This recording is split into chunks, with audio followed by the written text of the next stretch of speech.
This week's episode is brought to you by Support the Mountains Herbal Parasite Cleanse.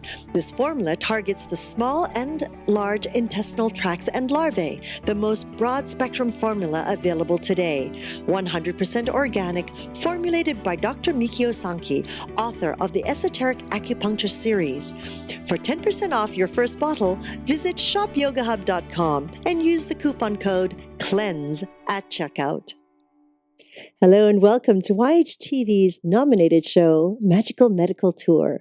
This is episode 98. Thank you so much for joining me today. I'm Christina Suzama, and with me is our wonderful medical guide, Dr. Glenn Woolman. Hello, Dr. Woolman. Hello, Christina. I just felt like running down that ramp, you know?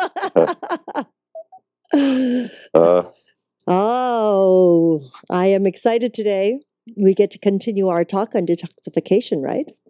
Yes, definitely. We're going to be talking with our Ayurvedic consultant, Kabir Southwick, who is an Ayurvedic practitioner. He's also a formulator of herbal remedies, an author and a lecturer. And those of you that follow our show know he's been with us a number of times. And in our one of our last shows, we started talking about detoxification, thinking that it would be just a simple, easy topic that we could cover in an hour.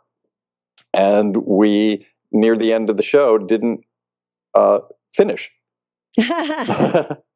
So, or we finished actually, but we felt like we could talk a lot more. And due to some responses we got and requests we got, we decided to do a second show on it to finish up, maybe, or as close as we can to finishing up.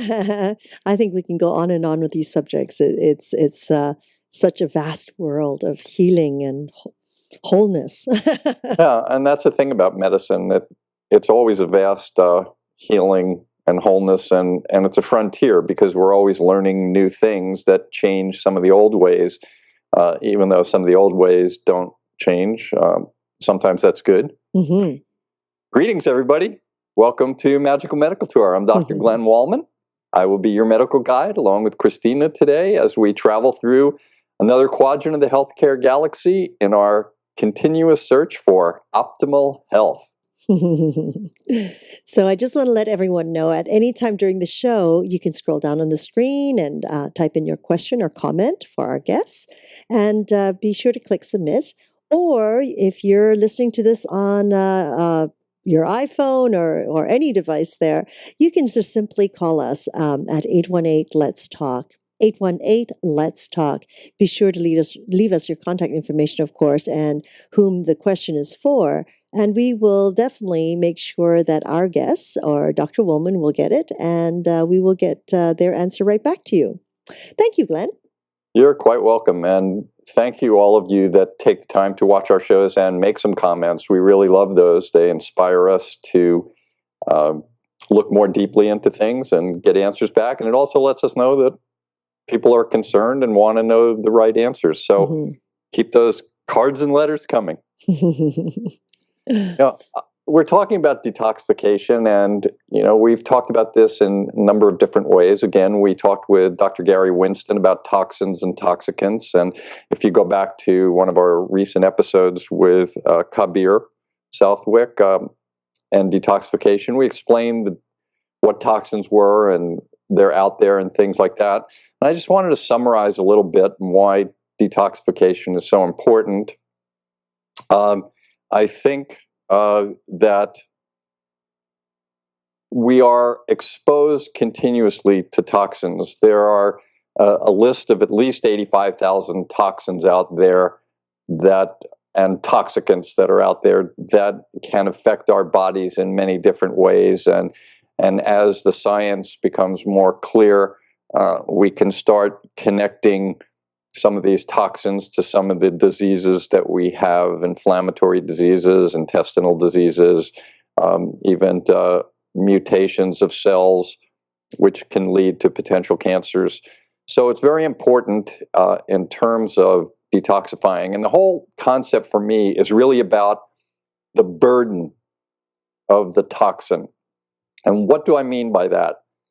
It means that there are toxins out there, and if they get into our body, and we remember that they can get in a number of ways, through the skin, orally by eating something, or through the airways. They can certainly get in other ways too, but these are the main ways. And under normal conditions, the body has a way of detoxifying, and we can get deeply into that, the way the different organs work to break things down into something that's either water soluble, means it can be eliminated through the kidney, or if the drug is fat soluble, it gets eliminated through the feces and the intestine. And so it's very important that we have all of these mechanisms in place to make sure the detoxification process happens, and also to eliminate. But getting back to the burden as a concept, there's always going to be some toxins that are around us and that get into us. And most of the time, the body can heal this, and so we're okay. But when either there's too many toxins that come into the body, either purposefully on a fraternity or sorority weekend where everybody's drinking a lot of alcohol potentially, or other drugs, then there might be more toxins that come in. And if the body can't handle that, then that's when the issues become more prevalent and become more serious, where you have to see a physician. So it's very important in thinking of the burden to do a few things. One is to try and prevent as many toxins from coming in. Two, make sure that all of the systems in the body to detoxify and break down the products are working, and also to make sure that the elimination organs and systems are working. And with that in mind, we're going to talk today with Kabir and see how we can make sure that, again, we prevent things from coming in, keep strong our body's defenses, and help to eliminate. So with that, I would like to bring back Kabir. Welcome, Kabir. Thank you for having me back again, Christina, Dr. Glenn. Hello, Kabir. Christina, anything you want to say to Kabir before we start grilling him with questions? I just have so much fun learning about all this detoxing, Kabir. It's just wonderful. I almost want to do all of it, but then I know I'll go overboard then. But it's just to open up this world, which, coming from the Asian background, and, which they believe a lot of, the simplicity and also the cleansing. I think there's some part of the Asian Chinese medicine that integrates with the Ayurvedic as well. It's really exciting to hear it in English. That's one. Two, to actually understand the processes. So I enjoy these so much. Thank you very, very much for continuing to open our many doors.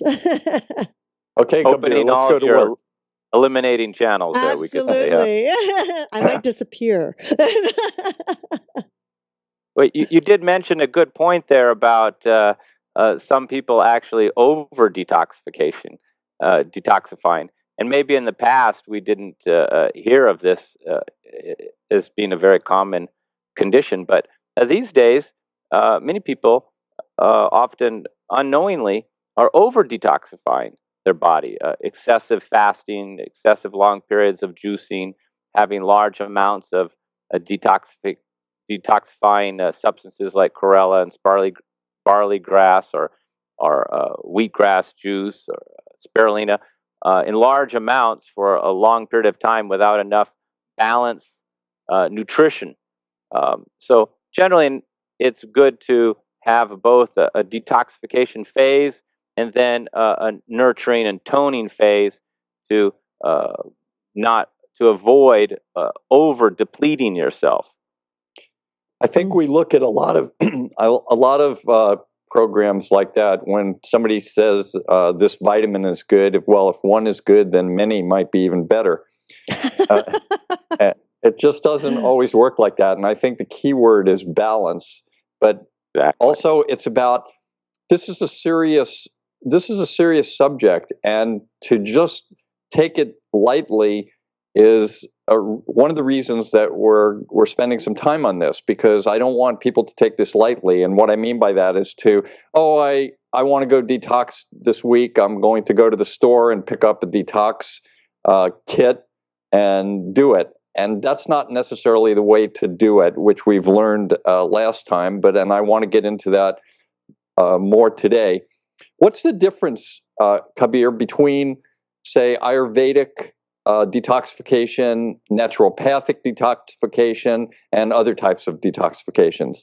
Can you give us a quick summary? That's a great and vast question there, but it is a good question, and I think it's important to clarify. Here in the West, the naturopathic tradition, going back to Dr. Christopher and today Dr. Schultz, we can see, and then in general, the naturopathic approach is very much focused on organ at a time. And to a large degree, I have incorporated this because it's very suitable for the Western population, because we have specific problems with specific organs. Our liver becomes fatty and congested, and we don't have good bile. And there really needs to be a very strong focus often on that organ. And same for the kidney and the bladder, where there's congestion and kidney stones and irritation and infection taking place in that pathway, and focusing on those for those eliminating a channel or that pathway over 3 to 7 days tends to be very effective to deal with these conditions or diseases that are in these particular organs. And that obviously includes the colon and diverticuli and other types of inflammatory conditions inside of the colon, which can benefit. But the Ayurvedic approach is more holistic, in the sense that it's not focused specifically on one organ at a time. Not to say there's not programs and herbal treatments for different organs and systems in the body, including the lymphatic system, but the general detoxification approach is much deeper in Ayurveda and much more holistic, in the sense that you're covering all of the eliminating organs together, and there's a lot more preparation, a mono diet prior to the detoxification process to stabilize the digestion, digestive herbs, carminative herbs to improve digestion, increase appetite, stabilize elimination. And then there's pre-detoxification therapies like oilation, taking in ghee on a regular basis to loosen up toxins. And then there's steaming therapy to further loosen up toxins prior to the actual detoxification process, or in Ayurveda would be a form of panchakarma. So Ayurveda, I find, is more preventive, that should be done every year. Their approach, and is deeper and more holistic. Well, the naturopathic approach tends to focus on one organ or system at a time, and is more focused on resolving a particular health condition or ailment or disease that person has in that organ.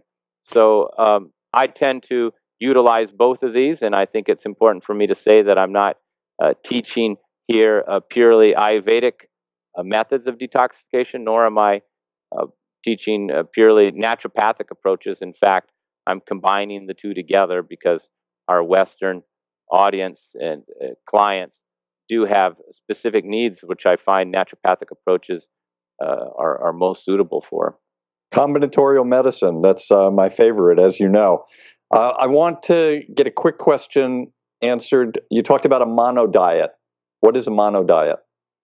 Well, generally, prior to detoxification in Ayurveda, and I do for most of my clients, particularly if there's digestive complaints, gas, bloating, a mono diet is a simple diet of one dish that's eaten 2, 3, or 4 times a day, with no other foods involved. And this allows the digestive system to stabilize and get used to this one dish. The khichdi dish is what's used in Ayurveda, but in fact, there can be different variations of it. And khichdi is generally made of white basmati rice, which is very easy to digest without the husk, and split mung bean, not the whole mung bean, again without the outer husk, and split. So this is very easy to digest, very high in protein, and if they're cooked together, you have a very complete protein. And then they're prepared with spices, cumin, coriander, dill, cardamom, fennel, according to the person's dosha, and then some steamed vegetables.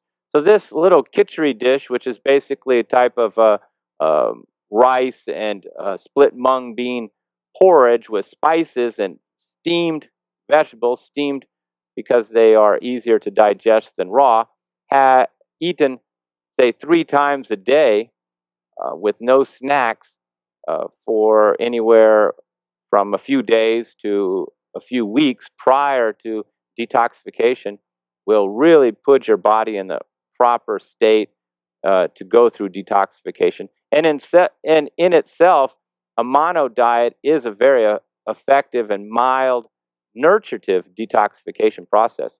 If I have somebody who's elderly or young or have a vata excess where they're thin, frail, or weak, then this type of mono diet is very effective.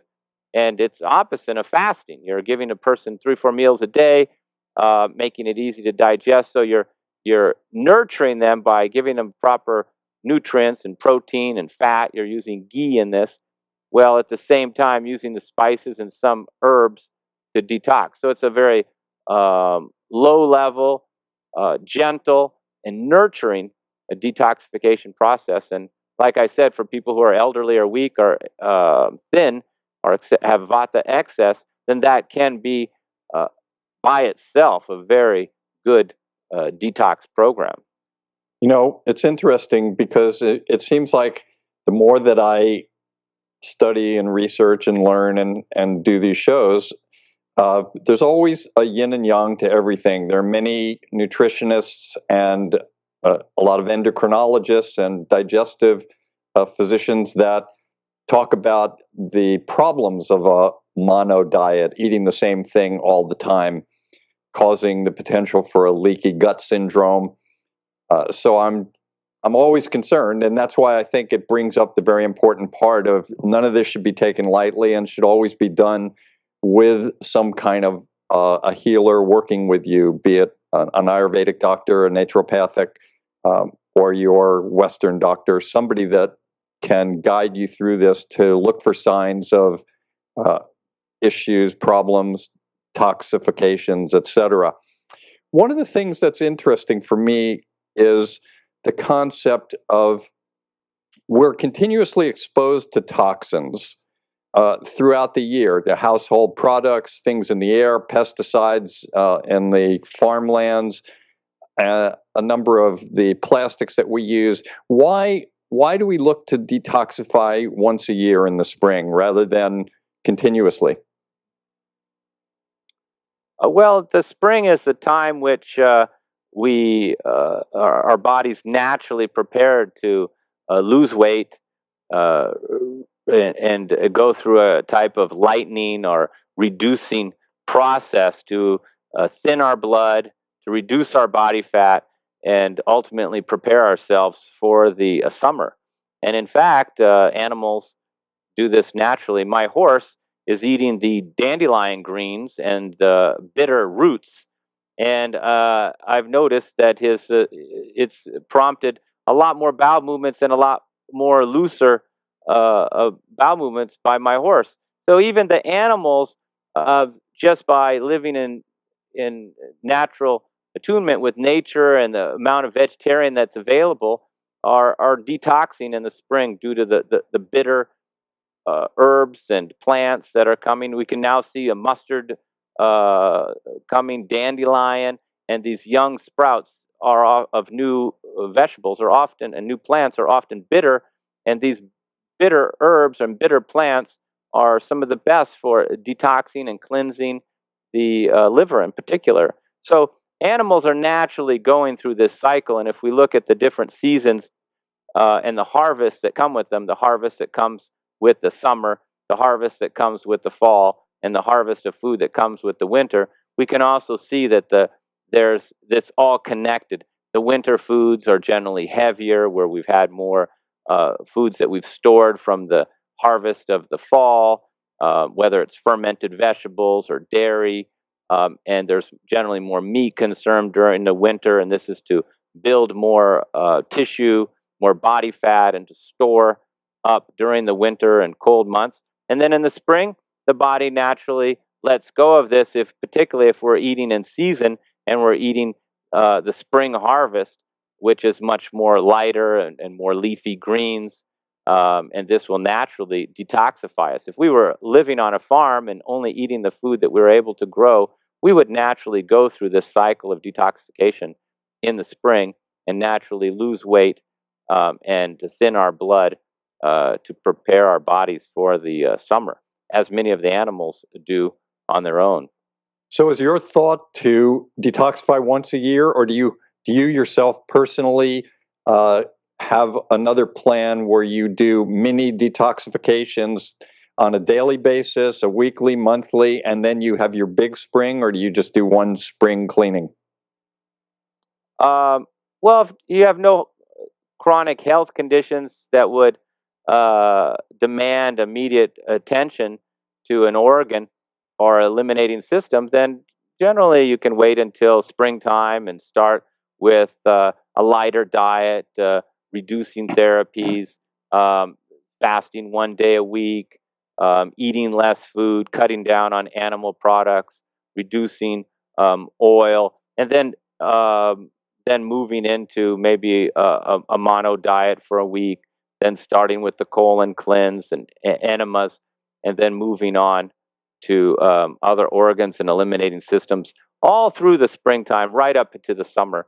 In fact, cleansing out the bladder and kidney is best to do in the summer, in the hot months, because it requires a lot of liquids to flush out the kidney bladder pathway, and it seems most suitable to do that in the summer. So with that spring summer period tends to be the best, and fall comes tends to be and winter tends to be the least effective time to detoxify, and it's also the least effective time to lose weight in the fall and the winter. When you're talking about a detoxification, and we look at some of the programs that are out there, we hear people talk about a 3-day detoxification program, a 14-day program. It sounds to me like when you just mentioned summer, spring, you start the process first in getting healthier and the nurturing and preparing, and then you start the detox. And so this could take about how long for you? Or not just for you, but for your clients. And of course, I understand that everyone is personal and different, but what are we talking about in terms of a timeline here? Oh, you can do a detoxification over 60 to 90 days. But again, it should be, at least in our modern society where we have to work and we have to carry on our daily life, then we can only detox maybe for a week or two and then take a break and go back to more nurturative diet and eating more complete foods again, and maybe taking our supplements and regaining our strength and energy, and then going and focusing on another detoxification process or a different eliminating organ. Okay, so as you talk about that in the eliminating organs, let's look from the Ayurvedic approach. The last time we spoke about one of the most important eliminating organs, which was the colon, but we also have other organs. So how do you want to approach this?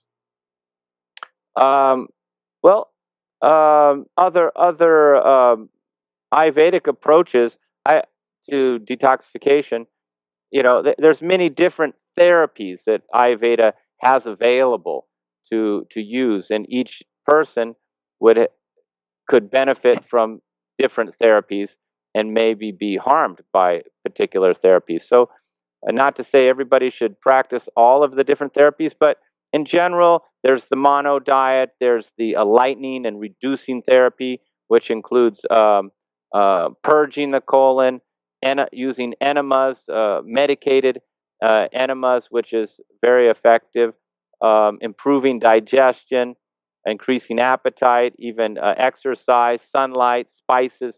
These are all therapies that are used to help to not just detoxify, but help to stimulate digestion, break down toxins, loosen up mucus, and even voluntary or controlled throwing up is very effective for congestion in the upper respiratory area. This is done, of course, there's many different ways and different herbs that can be used to do this, but drinking large amounts of warm salt water and then inducing yourself to throw up flushes out this whole upper respiratory area, and it's very suitable for somebody with a lot of phlegm and congestion.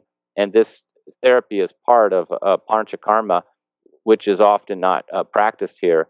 And Ayurveda also does bloodletting, which I believe is not legal to practice in the United States.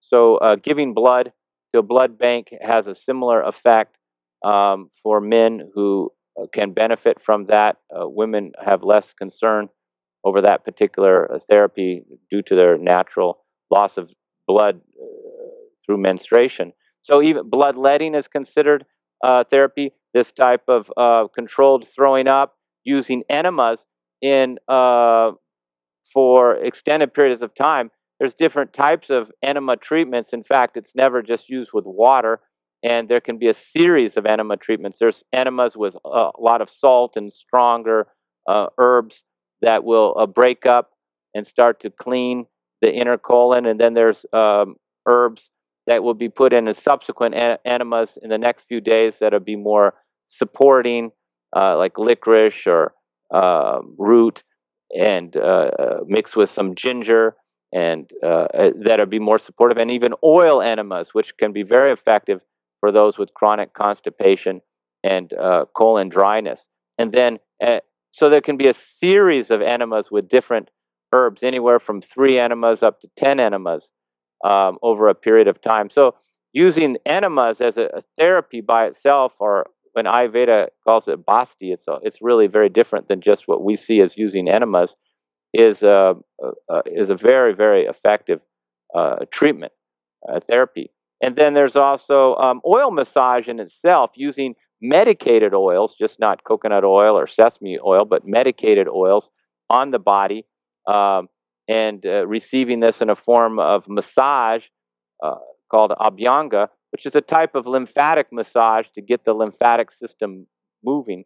And this is why the oils are warm, and this is why the massage is gentle and not a deep tissue massage, because it's the goal is to get the lymphatic system going. So that is another very effective therapy. And for those with swelling, edema, water retention, particularly under the armpits and these areas where we can see there's some lymphatic congestion, this is very important to be doing prior to any other detoxification, because as we know, the lymphatic system is our type of a drainage system for the body, and if it's congested, then we really won't be able to detox. And then there's oilation. Oilation is where you're taking internally oil, like ghee, starting with, say, 1 tablespoon in the morning and then up to 5 tablespoons a day. And this makes the skin soft and oily and tender, and starts to bring the toxins to the surface and helps in the detoxification process. And then there's a type of sweating therapy, which is often combined with the oiling therapy. And this includes things like hot baths, hot poultice, steam therapy. So these are all different types of therapy that can be applied individually to a person to create an individual detoxification package for them. And there's other therapies too, like a drying therapy and a astringent therapy that can also benefit certain people. So it's important to see that there's many therapies that can be used in detoxification, and it's not as simple as taking some laxative herbs for a few days or juicing for a weekend. Even though these things can be beneficial, they often are incomplete. Yeah, I'm sorry, Ayurveda's approach is much deeper, and it seems to really get at a very deep level in the tissue. I would have Please. to say that when you were speaking, it made me a little concerned or nervous when you talked about the induced vomiting or emesis. I would say that people need to be extremely careful about something like that, and I would not recommend that without specific help, and to make sure that that's something that is very safe for you, because there's a lot of danger in that. So if it's going to be done, it really needs to be done carefully. I just wanted to make sure that that was brought out in this process. Certainly, many things are out there, and I liked all of the things you said. I wanted to mention, though, that there seems to be some studies out now that just by sweating, we talked about skin as an eliminator of toxins, but just necessarily by sweating sometimes or going into a sauna or a steam room won't necessarily release the toxins from the body. It may release it from the fat or the fat cells. And so that it's very important to understand that other types of sweating from exercise does seem to release toxins. But that's why I think it's important that when you said there are many other parts to it, it's not just the sweating that does it. There are other preparations of the skin and other parts that have to be prepared within the whole system. Just to think that sweating itself is always releasing toxins is not necessarily true. Christina. Yes, Dr. Woolman. Damn, you mean that moment in the sauna just didn't help me? No, it definitely helped you. It helps all of us, and we love saunas and we love steams, but I know that when I'm always in the steam or the sauna, people are always talking about how, oh yeah, I'm detoxifying, I'm not just relaxing. And like I said, some of the studies are proving, or at least considering, that the toxins are not released from that specific type of sweating. Although being in the sauna is wonderful, being in the steam is wonderful, it may not be part of that. I'm wondering. I know that in Chinese medicine there is the steaming, and there is the sauna, etc. as well. And I'm wondering if it is a little. I do believe that it is the toxins just from the skin level as opposed to internally that they usually speak of. It's like if you have a high fever, they put you in a hot bath, and it basically releases the heat, draws the heat out, right? But not necessarily what's causing the fever, right? But to help the body release that layer of goop in the skin.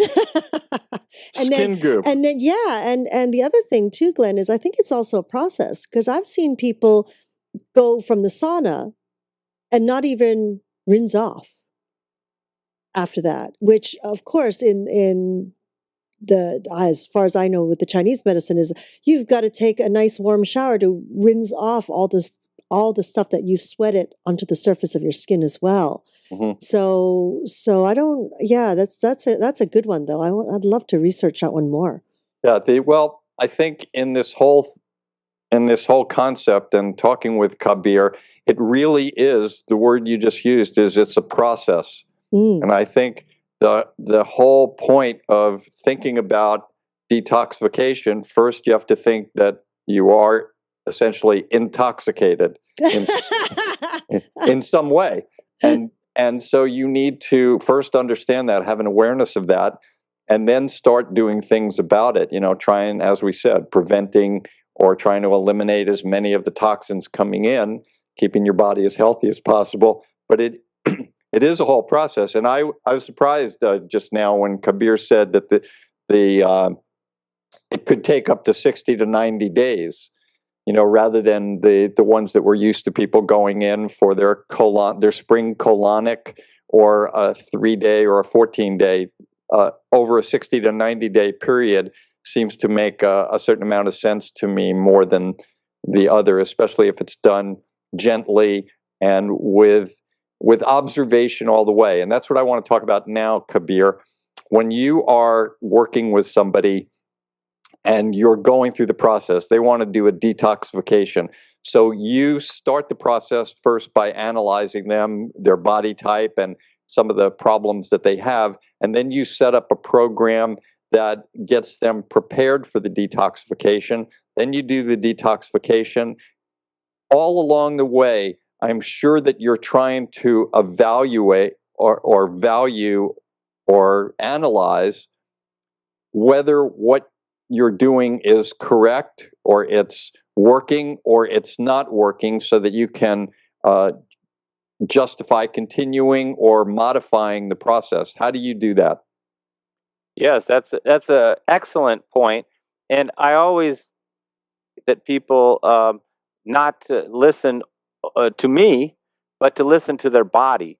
And of course, I'm trying to understand a person's body and their state of health and digestion and the level of toxicity, say, in their colon, their liver, their blood, their kidneys, their lymphatic system, and try to understand where we need to focus on this program. But ultimately, the person has to stay in tune with their body and listen to their body. So if somebody is doing a colon cleanse for me and with me, and they're on in this at 10 days, and they're feeling very fatigued, very tired, and they're getting sick and tired of their mono diet, and they just can't take another day of this, then I see this as a sign of that it's time to stop that cleanse. So even if we would have planned to do it for 12 days, we'll listen to the body and stop at 10 days. And often it's the opposite too. After 10 or 12 days, the people say, oh, I feel great, I feel wonderful, I'm really getting into this. I can continue with this mono diet. I'm doing the herbs every day. I'm doing the steam. I'm doing the oil massage, and I'm feeling great. I'm losing weight. I'm feeling wonderful. I said, well, why don't we just keep on going for another 4 or 5 days, and let me know how you're doing in 3 days. So it's very, very important to not go into any type of program, particularly detoxification, with a fixed thinking that I'm going to do this for 2 days or 3 days, but to start the process with the best understanding of your body, and have it, of course, adjusted to you, and then listen to the body throughout the program and respond accordingly. That's a great point. I really like that.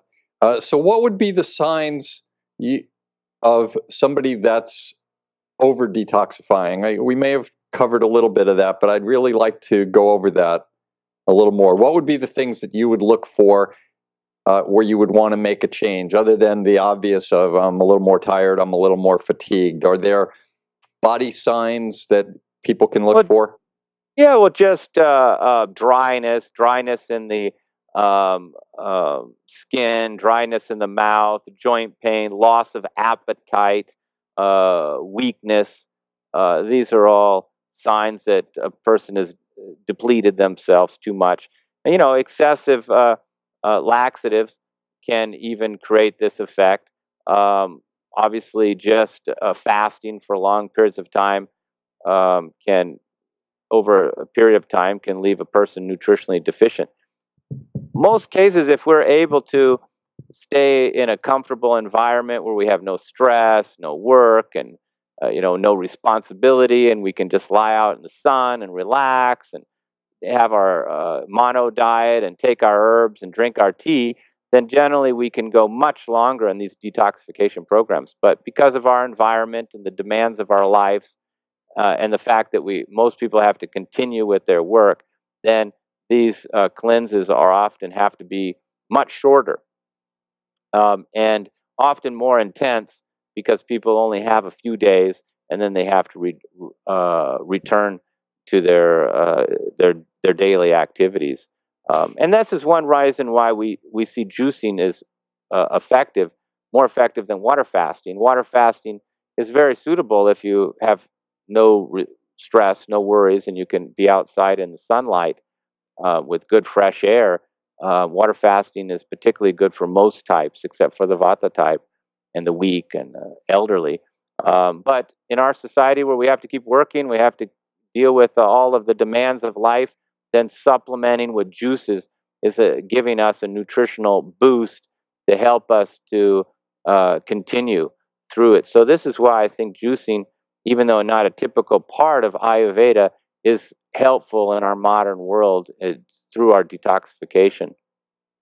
How do you work with people that have illnesses that are on medications? Does that affect a detoxification program, and do you modify it, or sometimes do you say to people you shouldn't go through this? Well, anybody on medication needs to speak with their medical doctor and who gave them or prescribed the medication, because taking medication would be counterindicative of detoxification, because it is become any type of foreign substance like pharmaceuticals would be considered toxic to the body, particularly the liver and the kidney. And we know that people who have been on pharmaceuticals for a long period of time tend to have liver and particular kidney problems later in life. So not only would a person want to, remove foods that are not organic and to take out synthetic supplements, but preferably you wouldn't want to be taking a medication through most detoxification programs. But it may be necessary, and that would be something you'd have to speak with your medical doctor about. It would seem very important to me to think about that, because if you, my knowledge of a lot of medical doctors, when somebody would come up to them and say, I want to do a fasting, or I want to do a colon cleanse or detoxification, I'm not sure that all of the Western doctors are totally familiar with that, and they may not be positive about it. So what does a person do in that particular case? I think everybody has to make their own choices at that point. I'm not qualified to speak about pharmaceuticals. Okay. So I would think your input would be more valuable than mine on that subject there, Dr. Glenn. Yeah, and I probably would say that, again, for each individual, depending on the medications they're on and the reasons they're on them, the concept of a fasting or some types of detoxifications may not necessarily be in order for them, and it may be more of trying to prevent the toxins from getting in, to spend more time trying to eliminate that toxin burden, and to make sure that the liver, kidneys, and skin are in the best of conditions possible, and that also a person's energy levels, and I'm not just talking about feeling good energy, I'm talking about the energy that's required by the cells to actually detoxify some of these substances, need to be on a high level, which might require certain medications to take. And this brings up another point for me, is in terms of medications, the detoxification meds, or the herbs that you're talking about, how does one make sure that when they go to a store or pick up a 3-day or 14-day cleansing program, what do they need to look for to make sure that this is a good one, rather than just a run-of-the-mill that may not do what it's supposed to, or may actually harm them? How do you tell people to check the medications out? Well, I assume you're referring to herbal Correct. colon cleanses and some herbal liver programs. Correct. Well, these herbs are generally Western herbs. You have Ayurvedic herbs, Chinese herbs, and Western herbs. And so many of the colon herbs are mild or strong, mild laxatives or strong purgatives mixed with some fiber. And some of them are in different stages, where you have the laxative herbs taken at night and the fiber taken with the meals. And they can be effective. I think that a practitioner giving you herbs just for yourself and making certain recommendations on dosage and providing fresh herbs is going to be more effective than anything bought in the shelf, just because the shelf life deteriorates them and there's nobody adjusting it for you. So it may be a little bit of trial and error on your own. And then there's many that are probably not very effective at all. But mostly, they say like the devil's in the details. Usually, the ingredients are available. It's often a matter of how much to take, when to take, or people are doing other things that are counterindicative or not supportive of their cleanse. I mean, if you're taking colon cleansing herbs every night, but you're eating a lot of animal protein like meat that's very dense and hard to digest and has no fiber, then you're probably not getting much benefit from taking a few laxative herbs in the evening. So preparing for your cleanse and having your diet to be improved, and improving your digestion and making it strong first, then taking those laxative herbs, you'll probably get a much better results. And often people don't take enough because they are in just capsule form. Ayurveda mostly gives things out in powder form, so you're taking more like 2-3 teaspoons of something, which can be 10, 15, 20 capsules in a capsule form. So often people just aren't taking enough because they have a mentality of, take one pill. But in fact, these are just powdered herbs, and they may need as much as 10 or 15 capsules to really have the therapeutic effect that they're looking for. Interesting. I want to talk about a little more about fasting and the concept of the colon. It's very important for the colon to be part of the process. And let me just go through a little bit of the process for a moment in terms of what we're talking about. Something comes into the body, it gets into the bloodstream, it's a toxin. Through the blood, it makes a pass through the liver. The liver recognizes it. The cells in the liver recognize that this is a toxin, and they either try to make it water soluble so that it can go out through the kidneys and pass through the bladder, through the urine, or it becomes fat soluble and it gets eliminated through the bile and then into the intestine. And part of the whole process of that is to have fiber in the intestine to bring this amount of toxins that are covered with bile and a little bit of food product in and out through the colon. So the fiber becomes very important. And I look at different fibers that people take. And first of all, if somebody's fasting, then they're not getting their fibers. So that makes me a little bit concerned, and maybe through laxative and things like that compensates for that. But if you're going to take a fiber, very important to focus on what we call soluble and insoluble fibers to make sure of that.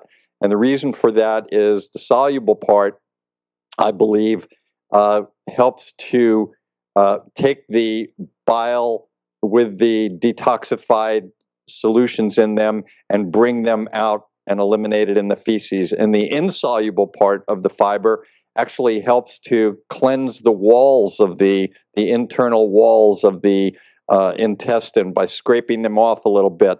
What's your thoughts on fiber?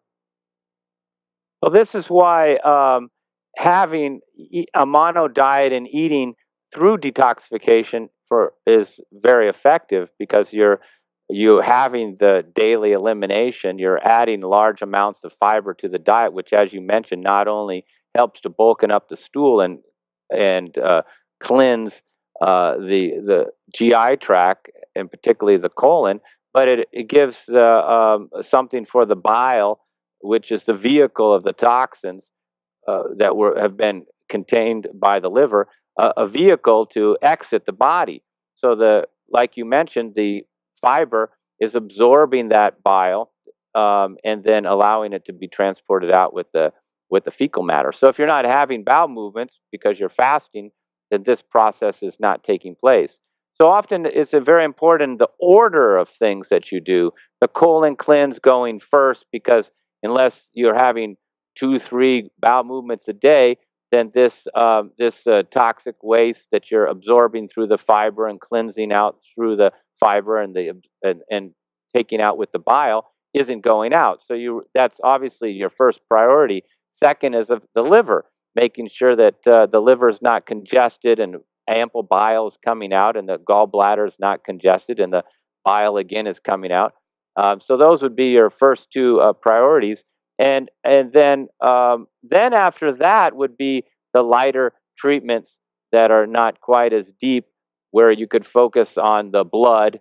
There's many blood cleansing herbs, and you could then do fasting at the later part of your cleanse. So you're no longer the liver's already had its opportunity to release its toxins through your liver cleanse, and the colon has been going for some time, and you've already cleansed the colon. So if you're going to fast, in most cases, it's at the later part of your detoxification process. And the same for juicing. Juicing in itself, as I mentioned, doesn't really detox you because there's no fiber, and your support. It's more of a nutritional therapy, and it can help the liver.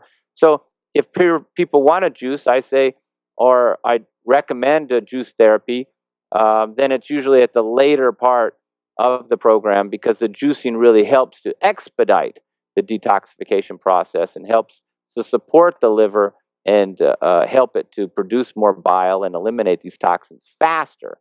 But you have to keep the bowels going. So preparing, changing the diet, then cleansing out the colon, then cleansing out the liver, and then getting into this blood cleansing and fasting at the end of your cleanse is the best order of things.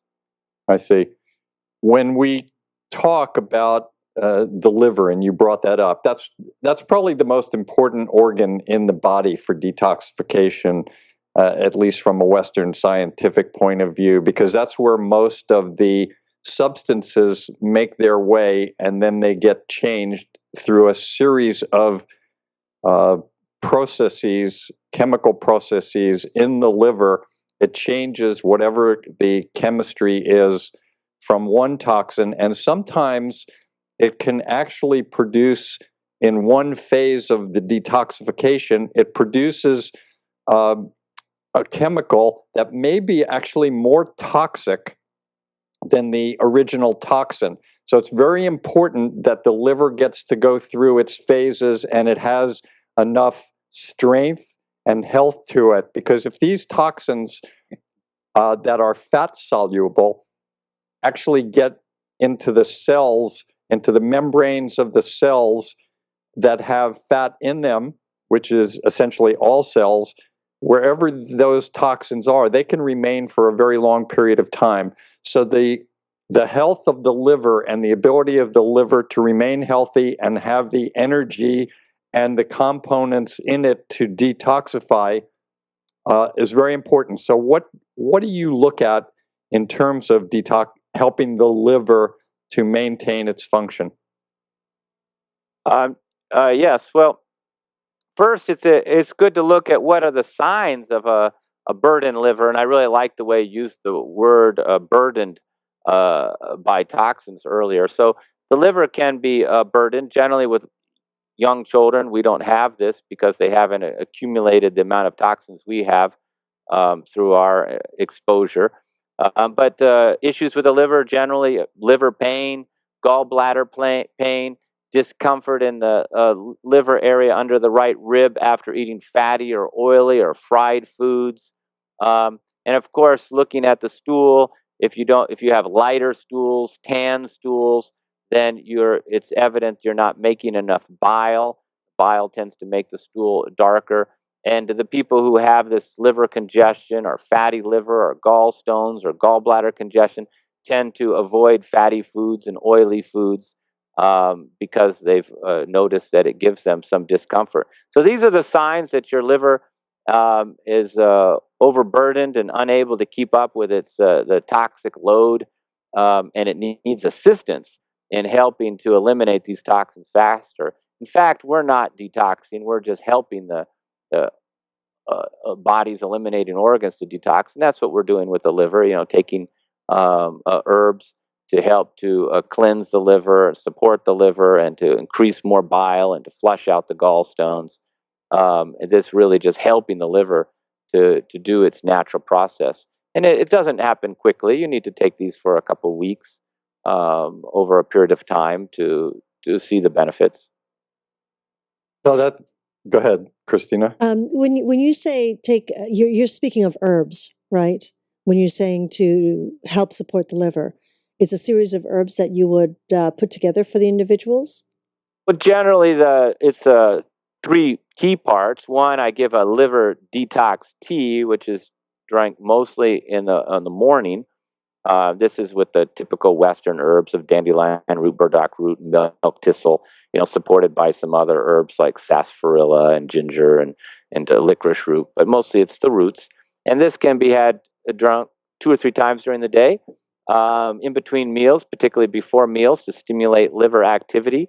And then during the day, then I advocate doing some juicing with some amount of beet and carrot, again, the roots, and a lot of leafy greens. If they're not able to juice with that, then you can always use liquid chlorophyll. Chlorophyll is very helpful for the liver. And then at night, I give Ayurvedic herbal formula, which the premier herb is called manjista. And this, of course, is mixed with other herbs like a turmeric. And this is a more detoxing for the liver, while the Western herbal formula, I think, is more supportive and increasing bile. And the juice tends to just help the whole process to expedite along. So the herbal tea, the vegetable juicing, particularly with the beet and the leafy greens that are high in chlorophyll, and then the Ayurvedic herb at night. Meanwhile, keeping the bowels moving all along. So many people would also need some type of laxative tea as well, or herb to keep the bowels really moving, like not just once a day, but 2 or 3 times a day. So a person would be on that type of program, and of course, avoiding things that would be a burden to the liver, like synthetic vitamins and too much animal protein, fried foods, oily foods, etc. And they could follow that routine of taking the herbs, the diet, for up to a couple weeks. For a person who's weak, you can also put a castor oil packs on the liver area. This works very well for children and elderly people. Wow. Castor oil. I have not heard that for a long time. We could do a whole class on the many uses of castor oil. Oh my goodness. Okay. But castor oil poultice on the liver area is very good for that you sleep with overnight.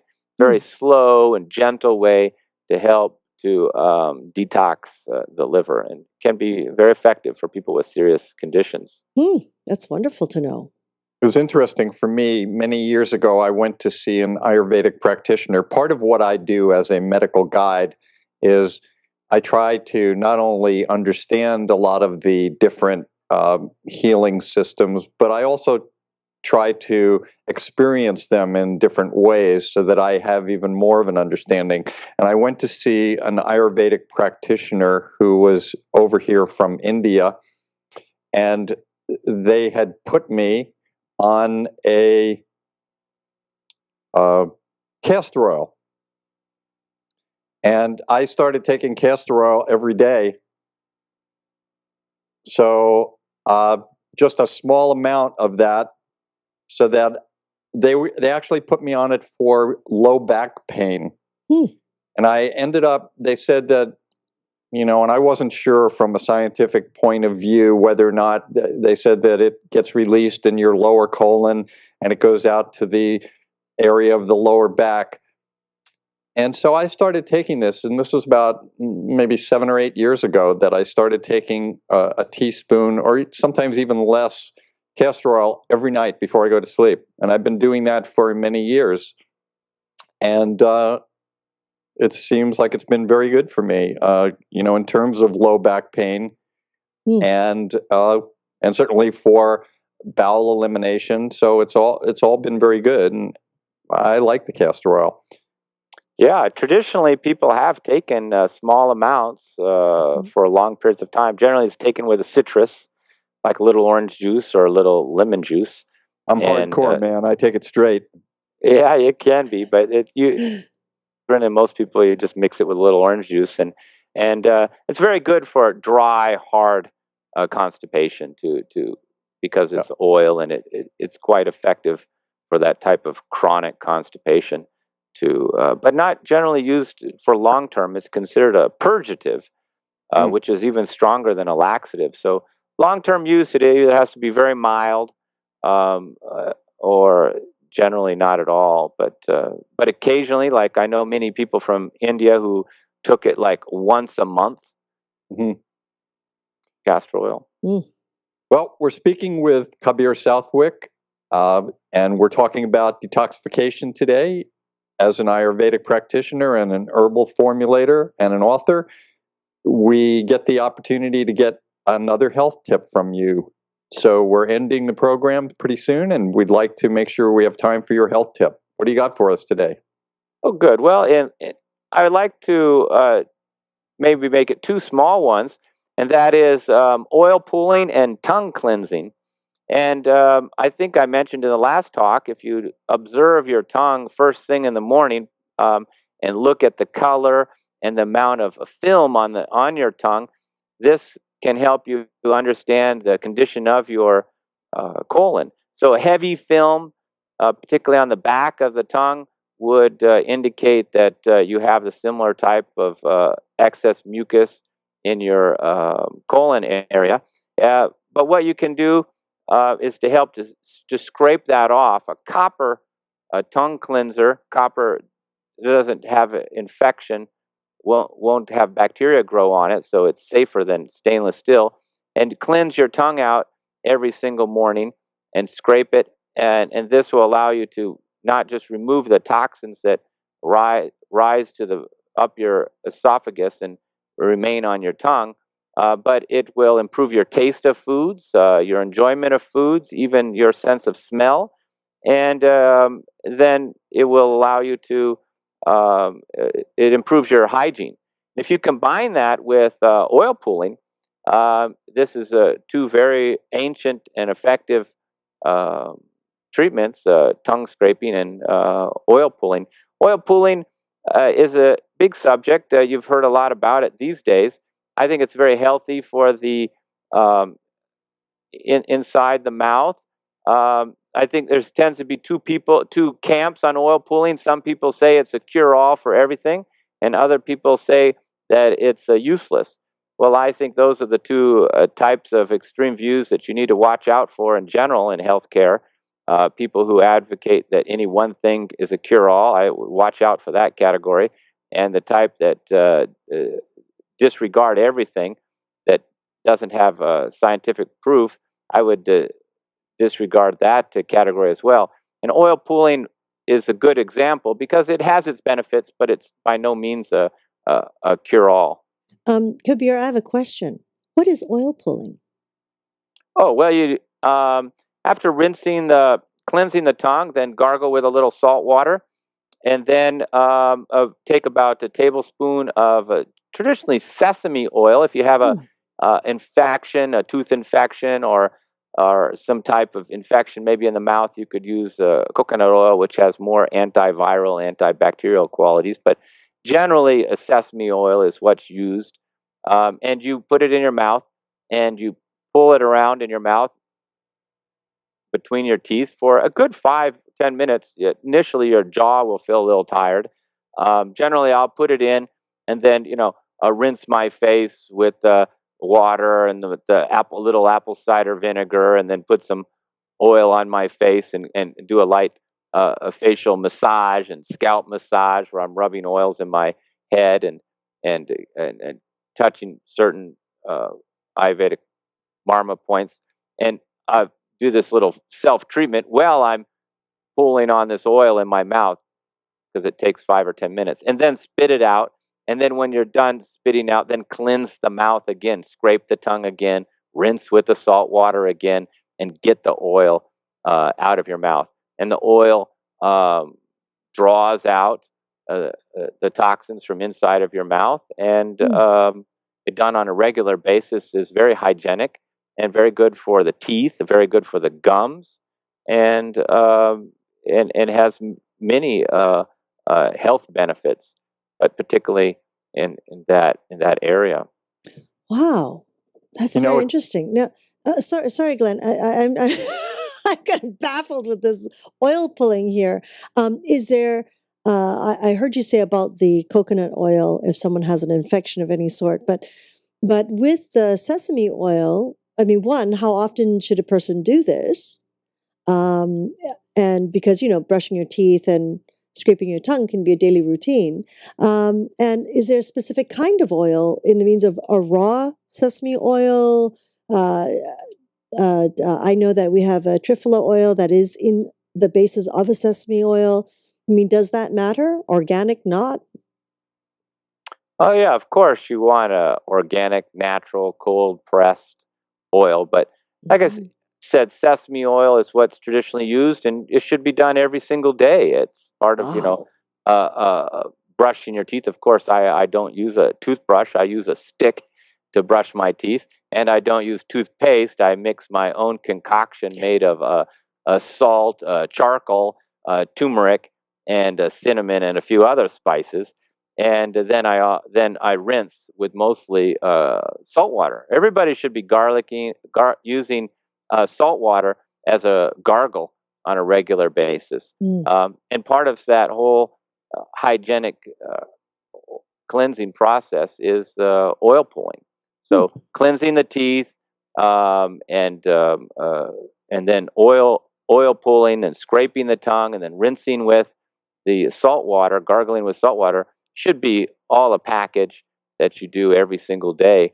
And this will create as many health benefits. And many people who started oil pulling did notice other positive effects. So people who had pain in the jaw had noticed improvement. Even people that have had some level of a back pain, or and people have noticed improved cognitive function and greater clarity. And I've heard a lot of positive reviews from oil pulling, but I think it's mostly helping in with the gums in particular. Mm. I just Thank you. read about this. I just became aware of this about a week ago, and I actually did some research on it. And I too found the same thing. There were the people that claimed that it gets rid of everything, cures everything. And then there were the people that claimed that it does nothing. And that always interests me. And since it didn't seem to do any harm, I've actually started on this about 5 or 6 days ago to start doing the oil pulling every morning.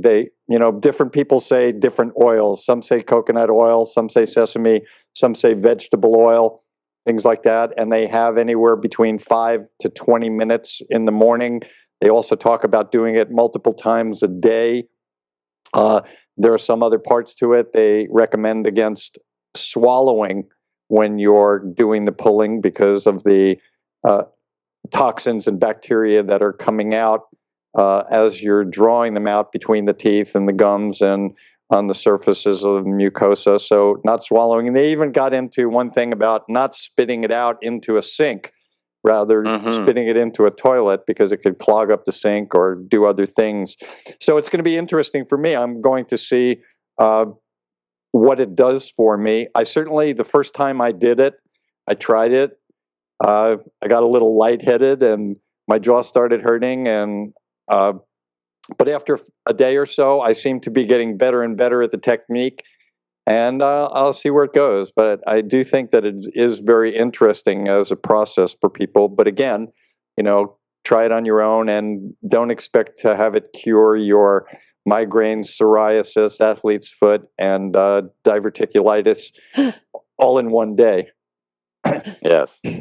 Very grateful to our very special guest, Kabir Southwick, for sharing his wisdom and expertise with us. And I am grateful and appreciate all of my healers and teachers for allowing me to be on my journey. Thankful to YogaHub, Christina and Segovia, and all of the team that work to make this a great production each week. And I look forward to getting together again with all of you on Magical Medical Tour as we explore more quadrants of the healthcare galaxy in search of optimal health.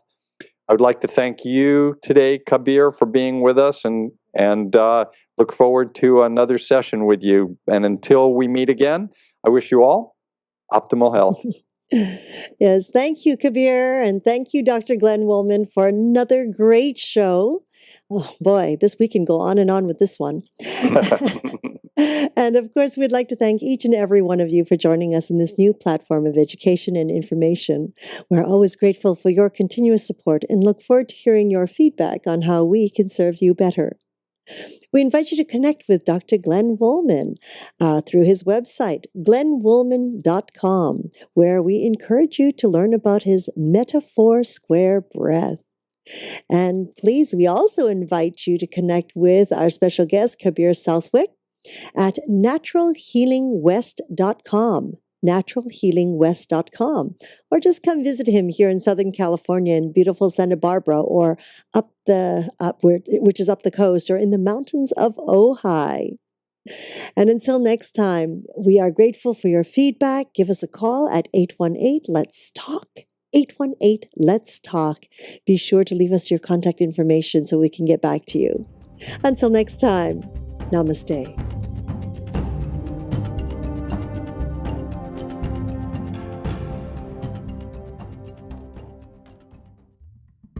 So there are actually two different viruses. They're a little bit similar, but the measles that we're having the outbreak with it's a rubeola virus. And the German measles is a rubella virus. And you've heard the word rubella. Most parents have heard that word when they have to hear about vaccinations for their kids, where they have that vaccination, the MMR vaccinations, which is measles, mumps, and rubella. So they call them the measles that they